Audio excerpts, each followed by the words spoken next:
as the snow flies. On a cold and gray Chicago morning, a poor little baby child is born in the ghetto. And his mama cries, 'cause if there's one thing that she don't need, is another hungry mouth to feed in the ghetto. People, don't you understand? The child needs a helping hand. He'll grow to be an angry young man someday. Take a look at you and me. Are we too blind to see? Do we simply turn our heads and look the other way? Well, the world turns, and a hungry little boy with a runny nose plays in the street as the cold wind blows in the ghetto. And his hunger burns, so he starts to roam the streets at night, and he learns how to steal and he learns how to fight in the ghetto. And then one night in desperation, the young man breaks away. He buys a gun, he steals a car, tries to run, but he don't get far, and his mama cries.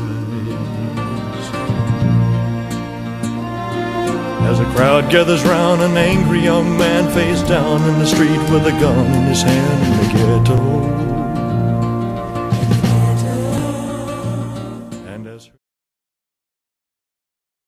Em 1982, o primeiro caso de AIDS surgiu no Brasil. Quase nada se sabia sobre a AIDS. Isso era um ano antes do francês Luc Montagnier descobrir que um vírus causava a doença. Ninguém imaginava ainda que aquela seria uma das epidemias mais devastadoras da história. O que havia mesmo era desinformação e preconceito. Em 1983, o Jornal do Brasil anunciava em sua capa: câncer gay no Brasil. Em 1985, ano do primeiro caso de transmissão do vírus da mãe para o filho, nasce o programa de AIDS do Ministério da Saúde. Pelo direito de viver, a sociedade também se organiza. Surge o GAPA, primeira ONG da América Latina na luta contra a AIDS. A ABIA, a primeira a ter uma pessoa soropositiva na presidência. Herbert de Souza, o Betinho. E o grupo Pela Vida, que apoia pessoas com AIDS. Em 86, o governo lança no Carnaval sua primeira campanha, Quem vê cara não vê AIDS. Já se sabia que a ideia de grupo de risco era incorreta. No mesmo ano, as pessoas vão às ruas celebrar o 1º de dezembro, a data é oficializada como o Dia Mundial de Luta contra a AIDS. O ano de 87 traz o AZT, o primeiro medicamento e a primeira esperança real de vida para quem tem a doença. E é criada a Comissão Nacional de AIDS, um espaço que amplia a contribuição da sociedade na resposta à epidemia. A participação social é uma das bandeiras do movimento sanitarista brasileiro, consolidado com a criação do SUS pela Constituição de 88. Com o SUS, começa a distribuição de medicamentos para infecções oportunistas. Infelizmente, esse é também o ano da morte dos irmãos de Betinho, Chico e Enfio. Em 1990, quando o Brasil registra 6 mil casos de AIDS, morre Cazuza, aos 32 anos de idade.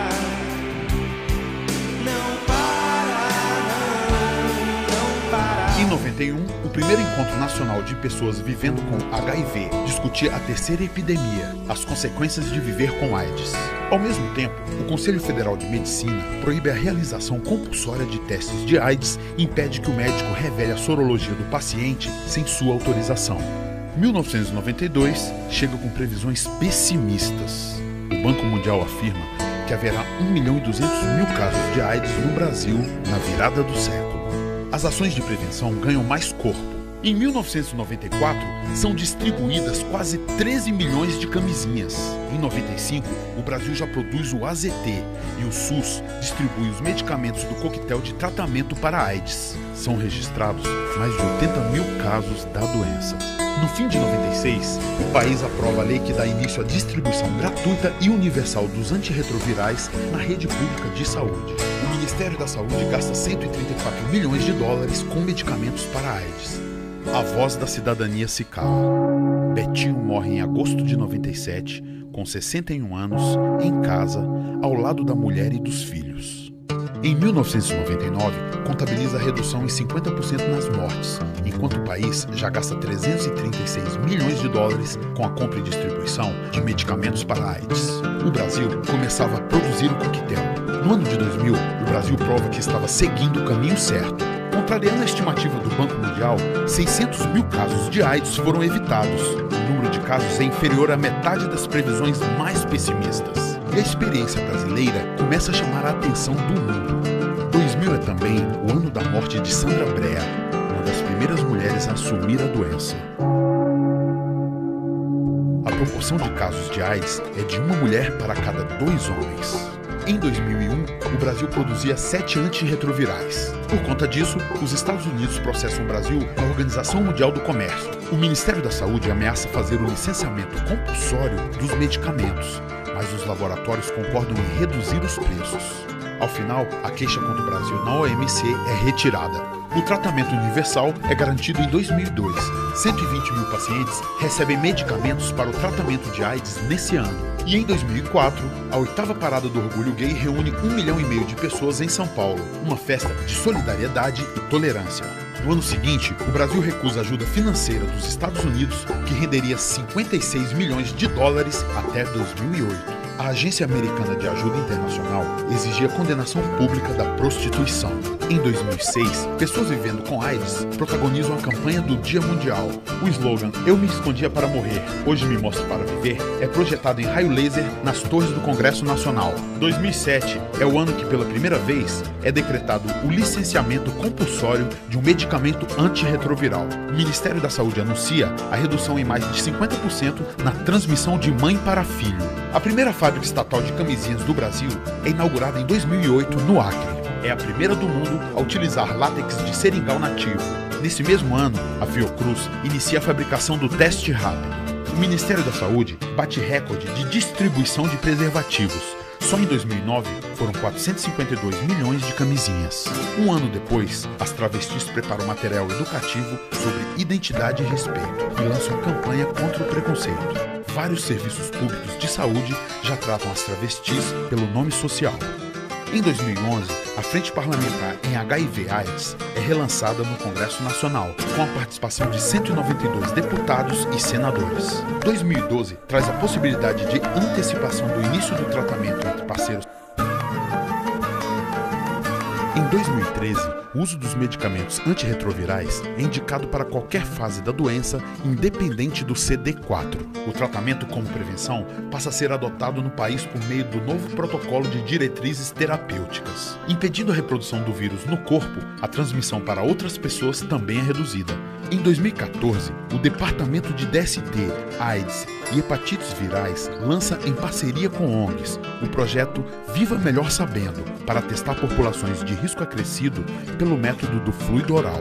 E o comprimido 3 em 1, que une 3 antirretrovirais e simplifica o tratamento, é finalmente anunciado, 1º de dezembro, Dia Mundial de Luta contra a AIDS. E o Brasil continua lutando para que a AIDS seja lembrada um dia apenas como uma história do passado.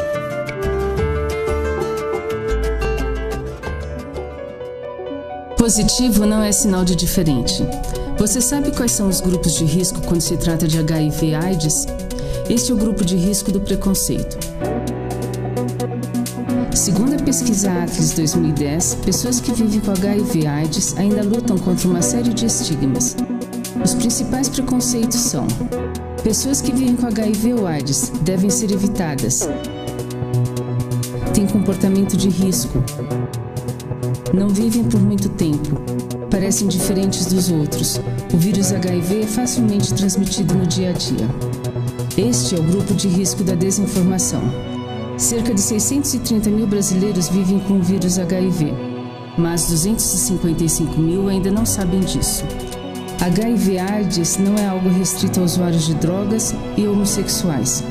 A incidência de HIV entre heterossexuais aumenta a cada ano. Em 2007, o percentual de mulheres infectadas por sexo desprotegido chegou a 96,9% dos casos. E 35,4% dos jovens entre 15 a 24 anos não usam preservativo na primeira relação sexual. O HIV é transmitido por sexo sem proteção, transfusão de sangue contaminado e compartilhamento de seringas, agulhas ou outros materiais cortantes e sem esterilização. E este é o grupo de risco do medo. 46% das pessoas que vivem com HIV/AIDS têm medo de que os outros saibam sobre a doença. 91% temem a discriminação e o estigma social. 45% têm medo de nunca mais terem relacionamentos.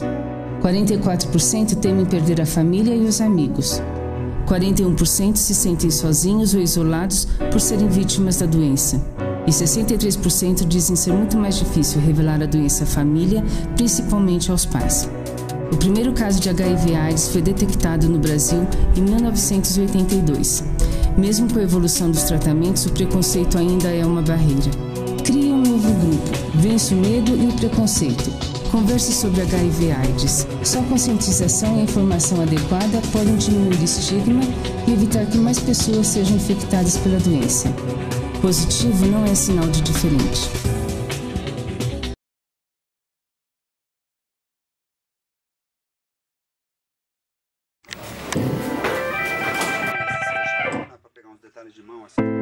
Vê aí se tá tudo certo, né? Oi.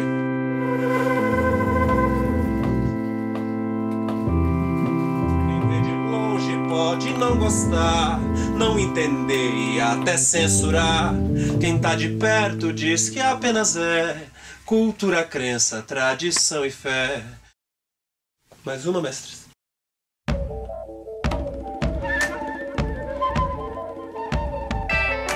A gente vê, a gente ouve, a gente quer. Mas será que a gente sabe como é? Quem vê de longe pode não gostar, não entender e até censurar. Quem tá de perto diz que apenas é cultura, crença, tradição e fé. A gente vê, a gente ouve, a gente quer. Mas será que a gente sabe como é? Quem vê de longe pode não gostar, não entender e até...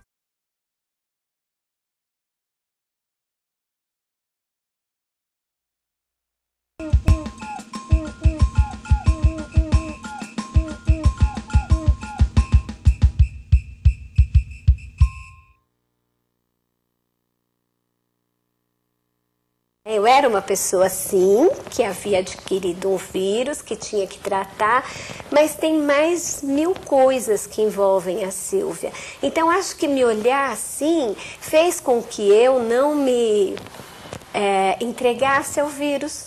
Hoje, eu tenho 47 anos, eu tinha 23 para 24 quando eu me infectei, e, portanto, fez parte do amadurecimento que viria naturalmente com o fato dos anos estarem passando. O grande lance é descobrir o que é bom para cada um. Então, por exemplo, se a pergunta é, mas como é que eu faço? Eu conto ou eu não conto? Eu primeiro tenho que perguntar para mim, vai ser bom eu contar? O que a gente costuma muito dizer é que, assim, não existe uma receita de bolo. Não tem receita. Mas acho que a grande sacada é a necessidade que você tem de se conhecer. Uma coisa que eu aprendi e que eu gostaria que todas as pessoas soubessem, que existe vida após o HIV e após a AIDS, sim. E que pode ser uma vida muito boa. O trabalho faz parte desse pacote de coisas que a gente tem que cuidar por ser HIV, né? É bom para quê? Para autoestima. É bom eu me sentir necessário. É bom eu me sentir útil. Eu descobri por um acaso. Eu não cheguei nem nesse ponto de ter alguma coisa e por causa desse sintoma e fazer um exame. Então eu não sei há quanto tempo eu estava infectada, então quem foi? E também não quero saber quem foi. No final, eu falei para o meu médico que eu gostaria de fazer o teste do HIV, porque era a única coisa que estava faltando. Ele virou para mim e falou, mas você não pertence ao grupo de risco. Eu falei para ele, não existe mais grupo de risco, por isso eu gostaria de fazer. Eu acho que a gente não pode deixar a vida parar por causa disso. Muito pelo contrário, você tem que lutar cada vez mais. Você tem que mostrar para você mesmo que você está vivo, que você não mudou em nada por causa disso. Sou avó há um mês, coisa que eu imaginei que eu nem poderia ver meu filho crescer. Vi ele crescer, vi o meu filho se formar, vi o meu filho casar e agora vi uma outra geração, no caso meu neto. Aí eu sou uma pessoa que, nesses anos todos vivendo com HIV e AIDS, não sou diferente de ninguém. Naquele momento, pelo menos, eu tinha muito medo de contar para as pessoas. Então eu me escondia muito, né? Porque a AIDS não é como uma gripe, não é como um câncer, né? Ela tem uma coisa, uma marca ainda, né? Um estigma desde o início, moral, né? Parece que quem tem HIV é pessoa que não presta, era essa a ideia. E eu me infectei porque fiz sexo sem proteção, né? E fazer sexo não é nenhum pecado. O pecado foi fazer sem o preservativo. Eu tinha um pouco de receio porque eu achava assim que por ter HIV eu ia ter que viver não só com uma condenação, mas também viver sozinha. E eu aprendi que não, né? Que o HIV não tinha posto um fim na minha vida, mas tinha dado um novo recomeço, né? Que eu teria que passar a inventar a minha história a partir daí. E eu passei a escrever a minha história após o diagnóstico do HIV. A vida teve um ressignificado, né? E esse ressignificado é muito importante e eu consigo ser feliz, viver feliz. E, inclusive, eu consigo compartilhar essa minha felicidade com uma outra pessoa. Eu passei a ver que eu poderia contribuir para as pessoas que estavam descobrindo, né? Que eu podia dizer para eles, olha, essa fase você vai passar, porque eu passei. E não vai ser o vírus HIV que vai, ou a AIDS, vai deixar de fazer a gente deixar de sonhar.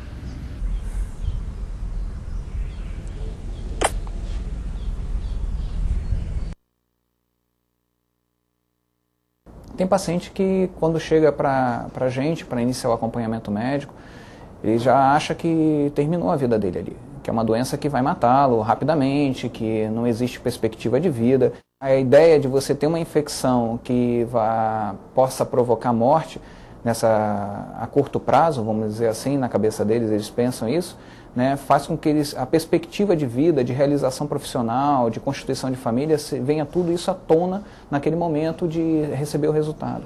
Não é porque você pegou o HIV que você vai morrer, que a sua vida acabou, que você vai ser improdutivo, que você não vai poder constituir famílias. Então não é assim. Depende muito do compromisso que você vai ter em relação à sua doença. Né? Se você a tratar corretamente, se você tiver o compromisso de fazer as suas consultas, se você precisa tomar a medicação, tomá-la corretamente, você vai dar seguimento à sua vida, vai dar seguimento à sua produtividade. Essa vida não acabou, né? Ele pegou uma doença, ele tem tratamento, o governo fornece o tratamento, fornece o acompanhamento médico, e que ele tem que ter esse compromisso de se tratar, ele vai ser feliz, com certeza ele vai ser feliz.